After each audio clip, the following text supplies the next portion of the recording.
Joel Chua. Kasi pinag-aaralan po mga kasama ng House na rebisahin ang rules of impeachment matapos nga po na ideklarang unconstitutional. Ito impeachment complaint laban po kay VP Sara Duterte. Magandang umaga po, Kong Chua. Ay, magandang umaga, Angel, at sa lahat ng iyong taga-subaybay. Opo, tungkol po dun sa plano po na pag-rebisa ng rules of impeachment, meron po bang partikular na probisyon ang kasalukuyan pong specifically na kailangan pong baguhin o rebisahin? Alam mo, yung isa sa mga binanggit nila dito sa kanilang latest decision is kung paano nila in-interpret yung 10 session days. Mm-hmm. So, parang ito, binigyan nila ng ibang computation na yung 10 session days. Isa po yan. Tapos dito po sa kanilang bagong desisyon, kasi sa ngayon, pag sinabi mong initiate, dalawa lang eh. Mm-hmm. So, through filing, tapos it's either, kailangan kasi may house action, filing and house action. So yung house action, dalawa lang yan. It's either ibagsak mo sa Committee on Justice or yung nangyari nga po noong nakaraan, yung by a one-third vote for endorsement sa plenaryo. Pero ngayon, dito po sa kanilang latest decision, bagamat hindi nila sinasabi, pero lumalabas dito sa kanilang sinasabi, parang deemed initiated. Mm-hmm. Ibig sabihin, Ibig sabihin, pag lumagpas ng 10 session days, ina-assume na automatic, initiated na. Wala namang ganun sa bagong sa aming rules eh. Opo. So ito po yung mga nakita natin na pagbabago. Tapos meron pa ngayon na nakalagay doon na kailangan lahat bigyan ng kopya, hindi lang ng kopya ng impeachment complaint, pati ng mga ebidensya. Mm-hmm. So lahat po yan. So parang nagkaroon ng bagong rules. Kaya ito po dapat pag-aralan po namin ng maigi. Opo, tungkol naman po sa one-year bar rule, ano po yung magiging safeguard ng House para po hindi na ito maulit sa mga susunod pang impeachment cases?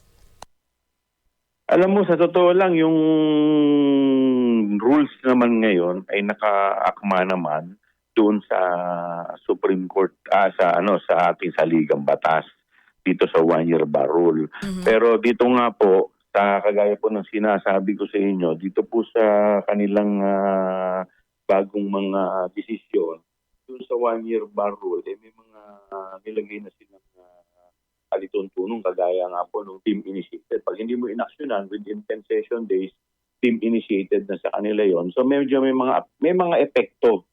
May mga epekto na mangyayari. Mm-hmm. Kailan po inaasahan na maisusumite at maipapatupad ito pong mga revision na ito, Kong Chua?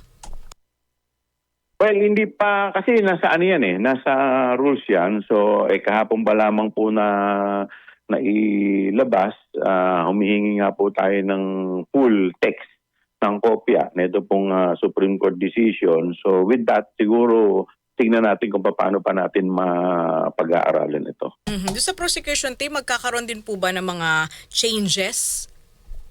Well, ito kasing bago na kasi ngayon 20th Congress ngayon. So, at bago na rin yung House leader. So, siguro malamang pagbobotohan na naman kung sino po ang kung magkakaroon man po o may sasalang man po sa Senado, malamang magkakaroon ng panibagong botohan. Doon naman sa usapin po ng due process kasi dito rin po nagkakaroon ng issue po tungkol po sa teknikalidad. Paano po natin matitiyak dito po sa mga re-rebisahing rules ng impeachment na bibigyan po ng sapat na pagkakataon na marinig yung mga respondents sa mga susunod na impeachment?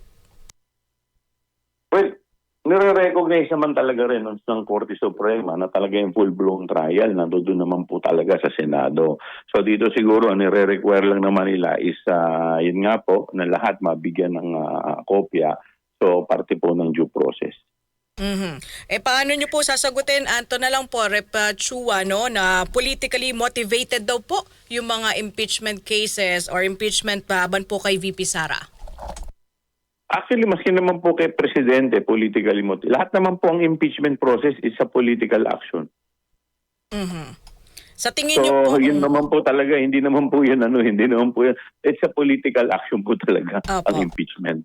Mas pinapatatag po ba nito o mas pinapahina ang ruling yung hinggil po sa checks and balance po ng ating gobyerno? Well, at the end of the day, ito naman pong desisyon ng Korte Suprema ay yung kanilang pag-deny po ng ating MR. Hindi naman po dito tinalakay yung sustansya. Technicality lamang po ang natamaan po dito. Kaya tayo po ay naniniwala when it comes to substance, ibang usapin po yun. Okay. With that, Kong Chua, maraming salamat po sa inyong oras, panahon dito po sa aming programa at mabuhay po kayo. Okay, maraming salamat din po at mabuhay po kayo. Ang say ng taong bayan. Ang say ng taong bayan.